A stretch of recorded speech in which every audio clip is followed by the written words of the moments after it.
So guys imagine करिए दो देश, दोनों में एक ही प्रॉब्लम थी, अलग अलग भाषा बोलने वाले लोग और दोनों ग्रुप्स के बीच में टेंशन। एक देश ने समझदारी दिखाई और बन गया यूरोप का सुपरस्टार, वहीं दूसरे देश ने लड़ाई चुनी और वो बर्बाद हो गया। So guys welcome to our another video, जिसमें हम लोग क्लास 10 सिविक्स के फर्स्ट चैप्टर को कवर करेंगे, जो कि है पावर शेयरिंग। तो चलिए हम अपने वीडियो को शुरू करते हैं। तो इस चैप्टर को समझने के लिए हमें दो स्टोरीज जाननी होगी। पहली स्टोरी है the story of Belgium. So Belgium Europe का एक बहुत छोटा सा कंट्री है। इसको फ्रांस, नेदरलैंड, जर्मनी और लग्जमबर्ग बॉर्डर करते हैं। एरिया में ये हमारे हरियाणा स्टेट से भी छोटा है। यहाँ की पॉपुलेशन लगभग 1 करोड़ है, लेकिन यहाँ की सोसाइटी बहुत कॉम्प्लेक्स थी। देश के 59% लोग फ्लेमिश रीजन में रहते थे और डच लैंग्वेज बोलते थे। वही 40% लोग वेलोनिया रीजन में रहते थे और फ्रेंच बोलते थे, और बाकी 1% लोग जर्मन बोलते थे। लेकिन ट्विस्ट इन द टेल था कैपिटल सिटी ब्रुसेल्स। ब्रुसेल्स में 80% पीपल फ्रेंच भाषा बोलते थे और सिर्फ 20% ही डच। प्रॉब्लम ये थी कि माइनॉरिटी फ्रेंच कम्युनिटी ज्यादा रिच और पावरफुल थी। इसी वजह से 1950s और 1960s में डच और फ्रेंच बोलने वालों के बीच में टेंशन बढ़ने लगी। तो इन्होंने क्या किया? लड़ाई नहीं, उन्होंने चुना एकोमोडेशन। 1970 से 1993 के बीच बेल्जियम ने अपने कॉन्स्टिट्यूशन को 4 बार अमेंड किया ताकि सब लोग शांति से रह सकें। उन्होंने रूल बनाया कि सेंट्रल गवर्नमेंट में डच और फ्रेंच स्पीकिंग मिनिस्टर्स की गिनती इक्वल होगी। स्टेट गवर्नमेंट को पावर दी गई और वो सेंट्रल गवर्नमेंट के सबऑर्डिनेट नहीं थे। साथ ही ब्रुसेल्स की अलग गवर्नमेंट बनाई गई, जहां दोनों कम्युनिटीज को इक्वल रिप्रेजेंटेशन मिला।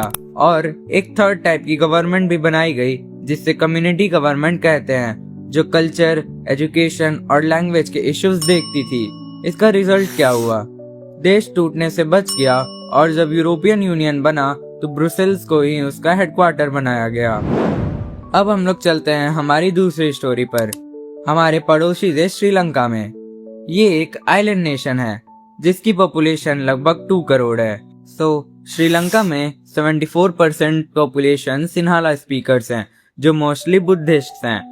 दूसरा बड़ा ग्रुप है तमिल स्पीकर्स का, जो कि 18% इन नंबर्स हैं, और इनमें हिंदूज एंड मुस्लिम्स दोनों आते हैं। तमिल के भी 2 ग्रुप्स थे, श्रीलंकन तमिल्स जो कि 13% और इंडियन तमिल्स जो कि 5% में थे। इनके अलावा 7% क्रिश्चियंस भी थे। श्रीलंका 1948 में इंडिपेंडेंट हुआ था। वहां के सिन्हाला लीडर ने अपनी मेजॉरिटी का फायदा उठाकर गवर्नमेंट पर डोमिनेंस बनाना चाहा। इसको बोलते हैं मेजॉरिटेरियनिज्म।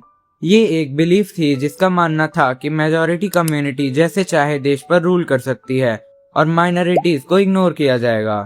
1956 में एक एक्ट पास हुआ जिसने सिन्हालास को अकेली ऑफिशियल लैंग्वेज बना दिया।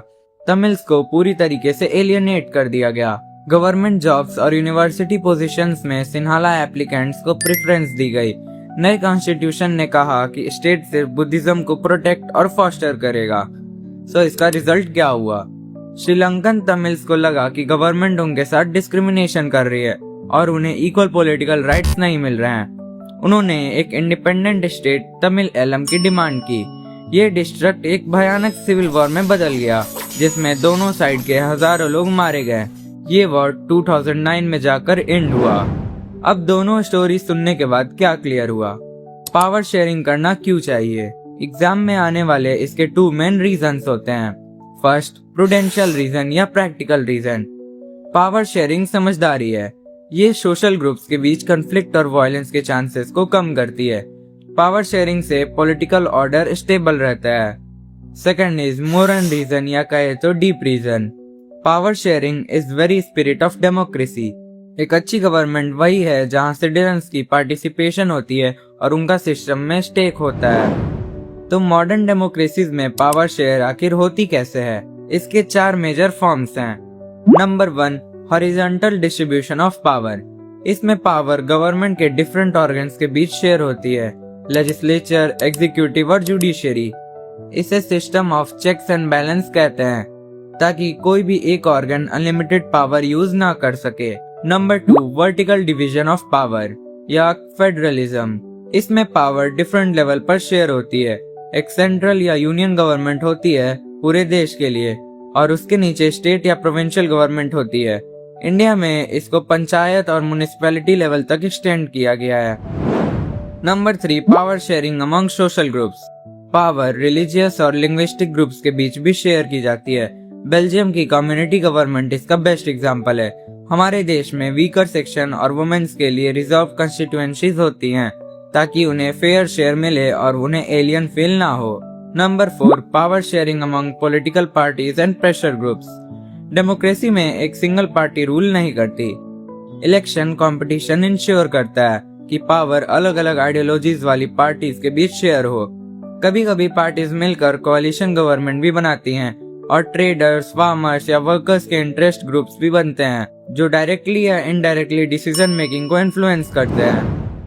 तो दोस्तों, ये था हमारा पावर शेयरिंग का पूरा चैप्टर। अगर आपको ये वीडियो पसंद आया होगा तो आप हमारे चैनल के साथ जुड़ सकते हैं और आप हमारे इंस्टा आईडी पर भी जुड़ जाइए ताकि आपको इंटरैक्टिव पोस्ट्स मिल सके।